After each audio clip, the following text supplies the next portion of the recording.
this Friday afternoon, February 6th.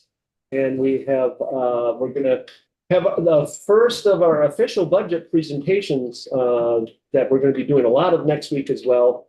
But wanted to fit the Human Rights Commission in this week because it's kind of follows from our earlier discussion earlier this week. So, and before Big gets started, we have a guest in here, Tricia Black. She's the executive director of the Addison County Unit for Special Investigations. She's come in, and I told her we would stop the train and let her introduce herself. Yes, good afternoon. I'm Tricia Black. I'm the executive director of the Addison County Unit for Special Investigations and the Addison Children's Advocacy Center. I'm also the chair of the legislative committee on the for the Vermont Children's Alliance. Oh, great. Well, I'm just here to observe and learn and listen today. And a couple of the bills that she has been interested in was the hearsay bill and the voyeurism bill. Well, we've passed them this week. Yeah. Yes. I hope you were interested in the wanted. Yeah. Yes, I sat in gallery this morning, so yes, I was able to see in the Senate. Great. Oh, great. Welcome. Right. Thank And you. you're welcome to stay as long as you want or leave whenever. So no pressure. All right. Thank you very much. Big, over to you if you could introduce or identify yourself for the record and proceed. Okay, hello. Let's test the sound. Are you hearing me okay? Yes. Great. Thank you so much for having me in again. For the record, my pronouns. I'm the executive director and general counsel at the State of Vermont Human Rights Commission. So we did already talk a bit today, this week actually, about the work of the Human Rights Commission, and we touched on some of our budgetary needs as we are all, trying to confront and address the human rights crisis that is upon us right now. As we are less and less able to rely on the federal government to be actively involved in civil rights enforcement, the burden of that work is falling almost exclusively on agencies like the Human Rights Commission here in Vermont. So we are very concerned that the governor's recommended budget is not going to enable us to meet the needs of Vermonters in these times. So I'm not sure how far in the weeds you wanted to go with this conversation. I did submit a memorandum for your committee that gives you a summary of what we talked about on Tuesday about our lack of federal funds, which has historically been under 10% of our budget has been related to our fair housing activities and our cooperating agreement with the U.S. Department of Housing and Urban Development, HUD. Based on HUD's actions in the last few months and its guidance memorandum for moving forward, we do not expect that in fiscal year 27, we will receive any funds from HUD. Would the committee like me to elaborate further on that predicament? No, I think we understand that. I guess as much as anything, I'd want to understand what is in the governor's recommended budget. Is that something you support? Is there something more that you're advocating for? And if there is something more that you're advocating for, what are the arguments for that? So that's kind of what would probably be most helpful for our role in the whole budget discussion. Okay, great. So on the second page of that document, I have. I'm going to stop you for 1 second because we got 4 documents. I just want to make sure I'm looking at the right one. I have the Civil Rights Summit report, the annual report, fiscal year 25, fiscal year 26 mid-year report at a glance, and summit report slides. Which one should we be looking at? There's a supplemental memo that I believe I submitted yesterday. Oh, okay. All right. So that's maybe a 2-page PDF, and I can put it up on the screen just so at least you have reference to Today the, or, yes. Okay, I apologize, Big, for interrupting. I just want to make sure we have that in front of us. Is it under Big today? Did you say? It looked like it was, I went to Big and then as a witness, and it's there. Can it be put up on the screen also? I can absolutely share that. So. Can you give them a link for that? Or I mean, Big, you're set I to share your hear it the other screen. way, looking you're at. set to share, Big. Great. Okay, so this is what the memorandum looks like. And on this first page is just a narrative about particularly the issue with our lack of HUD funding for fiscal year 27. And then I go on to describe one major issue that we have with the governor's recommended budget, which is contemplating a $65,000 vacancy turnover savings. I think the exact figure Right. is 64,500. And I think I spoke with your committee about this on Tuesday, that it is very difficult to foresee savings like that to be achieved by a small team of 9, somebody leaving and holding a vacancy open for that extended period of time to achieve that savings. I have spoken with a lot of committees this week, so if we didn't talk about that, please let me know and I can elaborate further. We did. Okay. I'm starting to feel like a little bit of a broken record, but that's okay. No worries. I'm going to scroll down to the bottom of this memo so you can just see some of the big picture numbers, okay? The governor's recommended budget total is $1,358,757. I want you to know that 90% of that budget is for salaries and benefits for our 9 employees. Then there's a very small percentage that are just the other 10% are almost exclusively fixed operating costs, things that are non-negotiable, like our fee for space, our use of IT services, our other very small amounts that we have to pay to the various agencies that service us as a state agency, and then our per diems for our commissioners. We are not given a budget for outreach, education, or any prevention work that happens solely by our labor.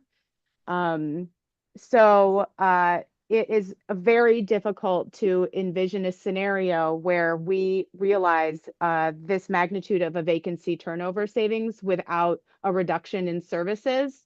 If I don't have an employee leave in fiscal year 27 and I don't keep that position vacant for several months, the only other way to achieve that savings would be to furlough staff temporarily. Something we yeah, it's something that we really need to avoid doing if at all possible. So the minimum ask that we have for an adjustment to the governor's recommend would be for us to be credited that 64,000. I also want to point out that the governor's recommend, as you see it here, is actually $27,000 less than our current fiscal year total budget. So it is a reduction in services. And this is not the time to be reducing our human rights enforcement work. Right. Okay. Can you say that figure again? The total recommended governor's budget for fiscal year 27 is $27,000 less than our fiscal year 26 total budget. So not a 3% increase, which I thought was kind of across the board, kind of an increase. I think it has to be less because we had to do that 3% because it's 3% of state dollars increase. Okay. And we are anticipating this loss of federal dollars. What we had budgeted for fiscal year 26, our current year, I believe was right around 93,000 from HUD. Okay. So that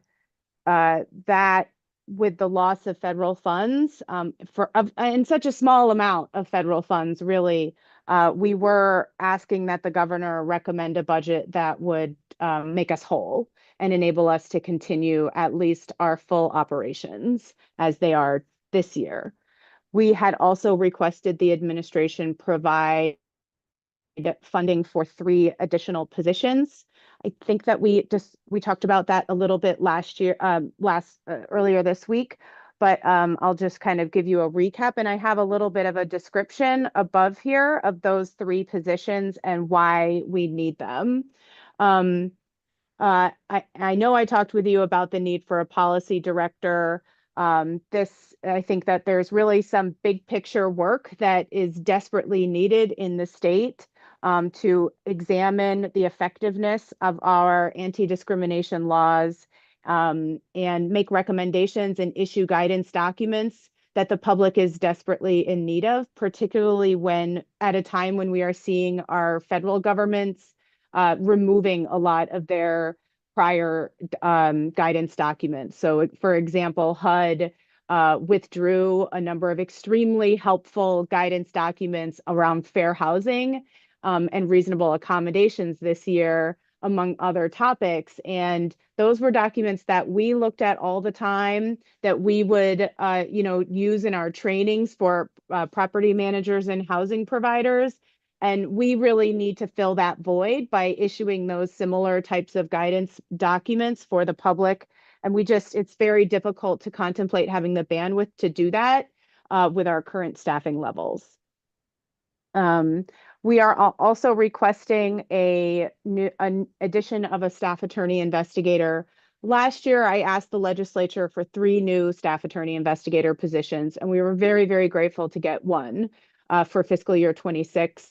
I'm trying this year to make a more conservative request, recognizing the budget challenges that we all face with, all these questions around federal dollars. So I am not making the full laundry list of new positions that I requested last year. I'm requesting fewer.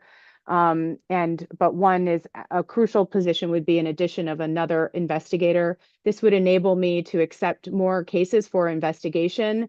Right now, I absolutely decline more cases than I accept. And it does definitely, I think, shakes the public's perception of our effectiveness and our willingness to address discrimination.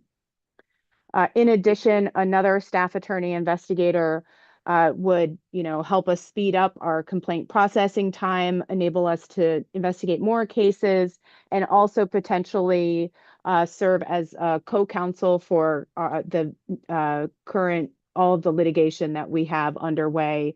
We just have 1 litigator working on those cases, and it is out of the ordinary to have just 1 attorney in certainly some of the cases that are complex, and we are outmatched by attorneys on the other side. Finally, we're asking again this year for a paralegal position. Every other Human Rights Commission agency in other states, folks that I've talked to, all have at least 1 paralegal in their office. That would assist primarily our litigation work, performing those clerical and document-related tasks needed for effective trial preparation, but could also assist with some complex cases that folks would like us to investigate, but we just don't have the staff to be able to navigate large volumes of document submissions and evidence.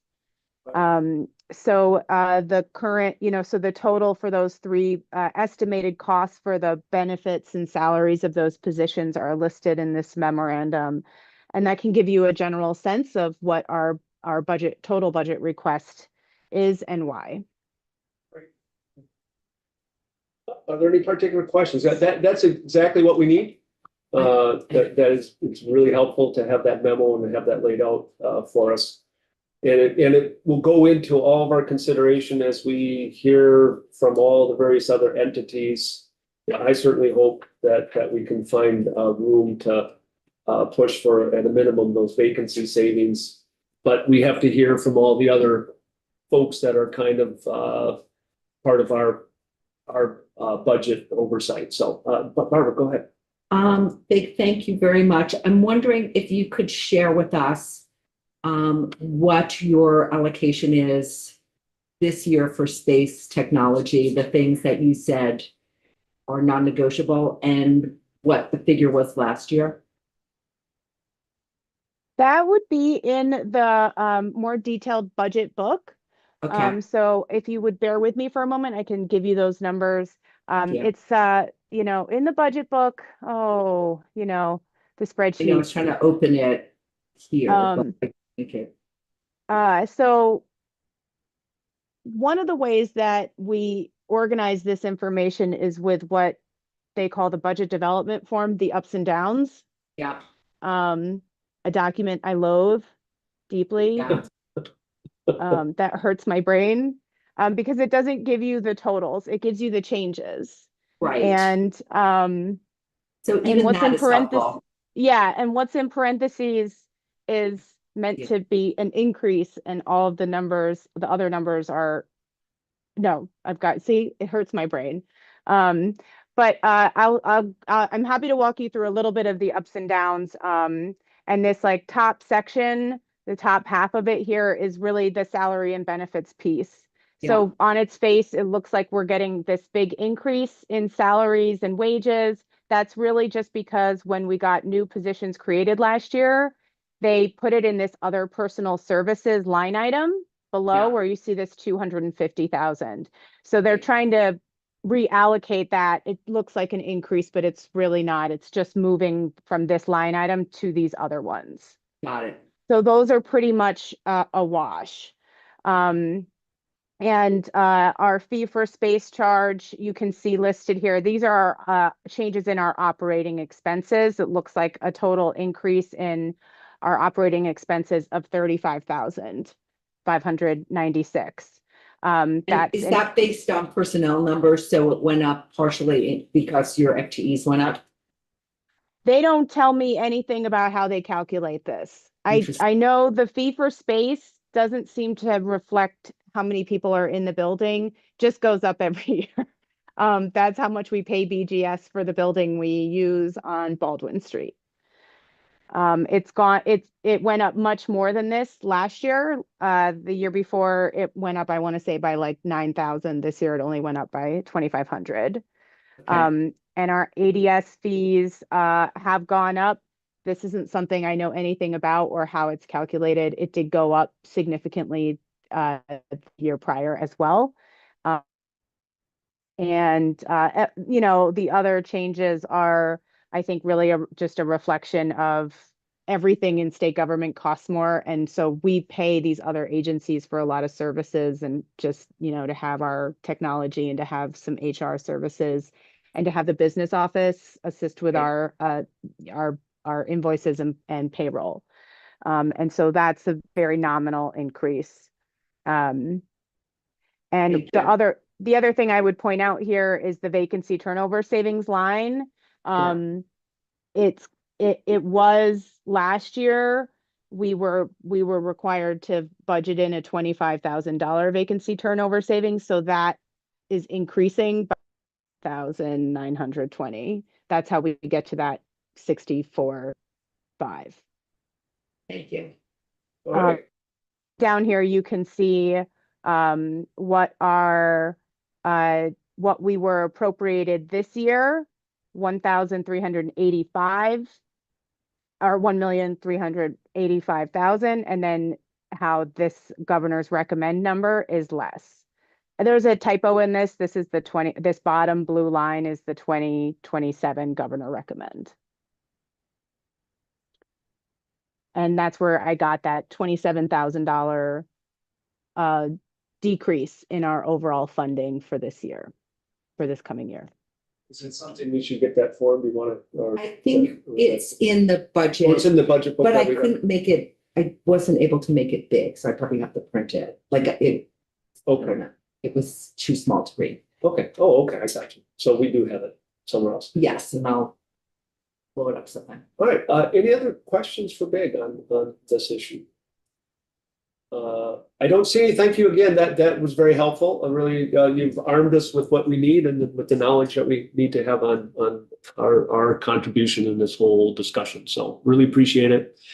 And have a Perfect. great weekend. And we'll You double back. too. We need Thanks it. so much, everyone. Take care. Thank you. Bye. We're gonna stay live because I think any moment we're gonna have a special guest appearance from somebody who's now walking again. Judge Zone is coming over to I thought you were gonna say address. coach. Oh. That would be really special if we had that. But no, it's Judge Zone, and I want Tom to be back because he's mainly here to kind of address that question on the bill we were looking at this morning, as far as how, is E and F different? And not Wolford. And no, not rule free. We're not going to bring that up with him. We're going to just surprise them all. I would go off live, but I'm unable to do that because Oh, right. he's not here. So we'll all just sit here and behave. Let's talk about our I bet we weekends. could No, find the let's. button over there. Oh, you think If you so? really wanted, yeah. All right. I suppose.